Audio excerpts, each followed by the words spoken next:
9 мая, День Победы нашего народа, День бессмертной славы и светлой памяти героев.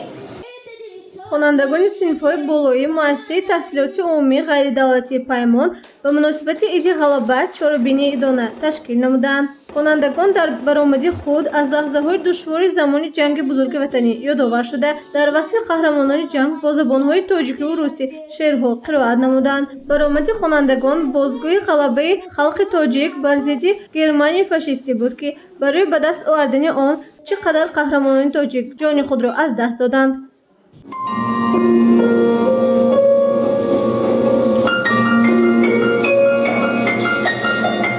Больше писем не было. Иван Плохов погиб через месяц.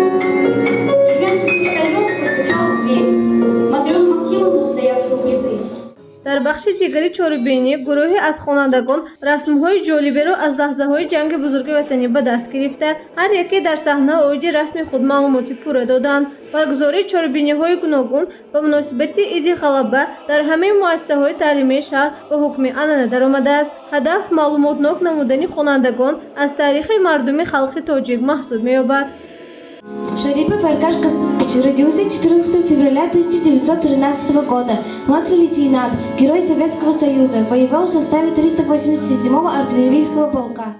хонандагон дар бахши дигари чорабинӣ саҳнаи ҷолиберо аз лаҳзаи ҷанги бузурги ватанӣ рӯи саҳна гузоштанд. саҳнаи омоданамудаи хонандагон бозгӯи замони душвори ҷанги бузурги ватанӣ бар зидди Германияи фашистӣ ва заҳмати ақибгоҳ буд. хонандагон ҳам дар баромади худ кӯшиш намуданд, ки барномаи ҷолиберо манзури волидону меҳмонон намоянд. дар чорабинии идонаи хонандагон инчунин иштирокчиёни ҷанги бузурги ватанӣ низ ширкат доштанд.